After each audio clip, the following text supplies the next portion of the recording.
Hola amigos, y hoy estamos aquí para este episodio de nuestro Cardio Tips Podcast para hablar de un tema que nos ha solicitado la comunidad académica.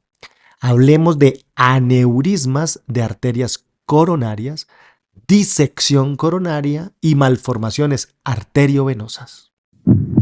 Cardio Tips Podcast.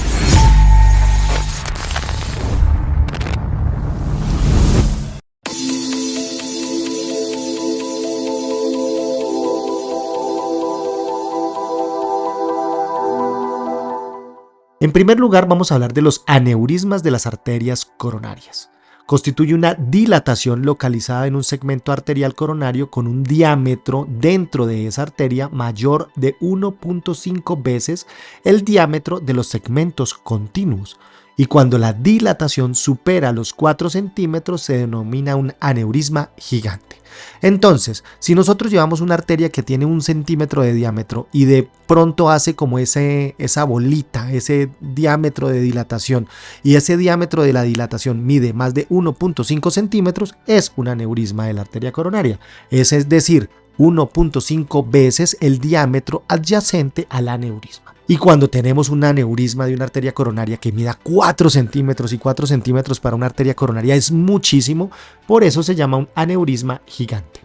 Se diferencian entre verdaderos o falsos aneurismas. Los aneurismas verdaderos son aquellos que en la dilatación incluyen las 3 capas del vaso. Y tenemos pseudoaneurismas cuando tenemos 1 o 2 capas dentro de esta dilatación. ¿Qué tan frecuente es? Su incidencia está entre el 0.3% al 12% de los pacientes llevados a angiografía coronaria y es mayor en los hombres 2.2% que en las mujeres 0.5%. En las arteriografías, los aneurismas más comúnmente hallados comprometen la arteria coronaria derecha en un 70% y el tronco coronario izquierdo es raramente comprometido. Ahora, cuando nosotros tenemos independiente del vaso afectado, ya sea la coronaria derecha, descendente anterior o circunfleja, más comúnmente se ubican estos aneurismas en la porción proximal del vaso y pueden converger 1 o 2 arterias también con aneurismas. ¿Por qué se desarrollan? Existen muchas hipótesis donde los aneurismas coronarios comparten mecanismos fisiopatológicos con los aneurismas de los grandes vasos. De hecho, la incidencia aumenta en los pacientes con aneurismas aórticos, queriendo suponer que existen mecanismos fisiopatológicos o genéticos o de enfermedades del tejido conectivo que pudiesen ayudar a que existan y coexistan aneurismas aórticos con aneurismas coronarios. Estos aneurismas coronarios se asocian también a enfermedad arterial coronaria en más del 50% de los pacientes, sugiriendo un mecanismo etiológico común. Lo anterior soportado por los hallazgos histológicos con cambios ateroescleróticos en la pared de los vasos con aneurismas coronarios. En un 20 e incluso hasta el 30% se asocian también a cardiopatías congénitas del adulto, asociado muy probablemente a un componente o a un factor hereditario. Otros factores asociados con los aneurismas coronarios incluyen vasculitis, enfermedades del tejido conectivo y patologías infecciosas, donde la sífilis terciaria puede manifestarse con aneurismas de las arterias coronarias. Asimismo, se describen como complicaciones de la intervención coronaria percutánea. La incidencia después del implante de stents oscila entre el 1.3 hasta el 3.9% y se ve influenciada por el tipo de stent utilizado. La incidencia es menor en los stents medicados de tercera generación. Ahora, ¿cómo es la presentación clínica? En la mayoría de los casos es una presentación asintomática y se identifican de manera incidental en la angiografía coronaria o el cateterismo. El impacto pronóstico de los aneurismas coronarios no está todavía claro y en series de pacientes con enfermedad coronaria y aneurismas coronarios no se reportó diferencias en muerte y supervivencia en comparación con aquellos con enfermedad coronaria sin aneurismas. En algunas ocasiones se puede detectar por las complicaciones asociadas. La más común es la trombosis, coágulos dentro de ese aneurisma coronario, y un trombo puede resultar en oclusión coronaria y embolización distal O sea, ese trombo puede formarse en ese aneurisma, desprenderse e irse distalmente a una arteria coronaria generando un síndrome coronario. Diagnóstico. La arteriografía coronaria puede proporcionar información clave sobre las características del aneurisma y sobre todo establecer la presencia de enfermedad coronaria obstructiva u oclusiones trombóticas. El ultrasonido intravascular distingue entre aneurismas verdaderos y falsos. La angiotomografía coronaria también permite establecer el tamaño, detectar trombosis, evaluar la composición de la placa. Y la tomografía de coherencia óptica intracoronaria nos da unas características muy especiales del cómo se forman estos aneurismas y de las complicaciones que pudiese tener. Para el tratamiento se puede optar por un manejo médico, que es lo más usual, percutáneo, cuando el aneurisma tiene algunas características específicas que pudiesen ser o beneficiarse de una intervención percutánea, o incluso quirúrgicos.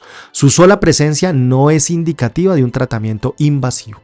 El manejo quirúrgico está indicado en aquellos aneurismas con un diámetro interno mayor de 8 milímetros, aneurismas del tronco coronario izquierdo o aneurismas saculares fusiformes, dado su mayor riesgo de ruptura con un manejo endovascular. Existen diferentes estrategias para el manejo percutáneo, como son los stents coronarios recubiertos con polietrafluoroetileno.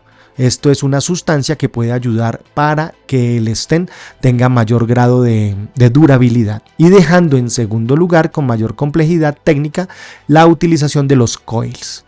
El manejo médico está clave, dada su asociación en enfermedad aterosclerótica, incluyendo manejo con estatinas y ECAs, y no existe evidencia fuerte cuando el papel de los antiagregantes plaquetarios y cuando el papel de los anticoagulantes o el tratamiento endovascular en esta patología. Ahora seguimos con las malformaciones arteriovenosas coronarias. Las malformaciones coronarias son una conexión anormal que desvían el flujo de alta presión arterial hacia estructuras de baja presión. Por ejemplo, las venas coronarias, las cámaras cardíacas, la arteria pulmonar o la vena cava. ¿Cuál es su epidemiología? Las malformaciones arteriovenosas coronarias son muy infrecuentes, con una incidencia reportada del 0.1 al 0.2% en pacientes referidos a un cateterismo cardíaco. La mayoría de los casos se deben a un desarrollo anormal de los vasos coronarios durante el desarrollo intrauterino. Pocos son secundarios a traumas, a cirugía cardíaca o a arteriografías previas. La mayoría de los casos compromete la arteria coronaria derecha en el 55% y desembocan en las cámaras derechas hasta en el 90% de los casos. Como presentación, las malformaciones sintomáticas se pueden manifestar con falla cardíaca congestiva, arritmias, infarto, ruptura coronaria, endocarditis o incluso muerte súbita. Generan una reducción del flujo sanguíneo al territorio coronario distal, del cual deriva esta alteración coronaria. Si no se intervienen, las malformaciones medianas y grandes tienden a aumentar progresivamente su tamaño, mientras que las de menor tamaño pueden incluso cerrar de forma espontánea. Dentro del diagnóstico, esta entidad se debe considerar como diagnóstico diferencial para pacientes siendo estudiados con soplos cardíacos no explicados por valvulopatías. La angiografía coronaria es la modalidad de imagen de elección, sin embargo se ve limitada a establecer el origen y el trayecto de la malformación. La angiotomografía coronaria y el ecocardiograma transesofágico pueden ayudar en su caracterización. En el tratamiento, aquellos pacientes con malformaciones arteriovenosas coronarias sintomáticos atribuibles a la malformación o con riesgo de complicaciones se deben someter a un tratamiento quirúrgico o endovascular según el caso. Entre mayor tamaño se reduce el tiempo ideal para su intervención. La embolización percutánea con coils tiene unos muy buenos resultados en hemodinamistas experimentados con tasas de éxito hasta del 90% y complicaciones muy bajas. La cirugía se prefiere cuando la anatomía no es favorable para el manejo percutáneo o hay múltiples malformaciones. Seguimos con el tercer capítulo de este podcast y vamos a hablar de la disección espontánea de la arteria coronaria. Se trata de una disección de la arteria coronaria epicárdica que no se genera por aterosclerosis, por trauma o instrumentación o disección aórtica primaria.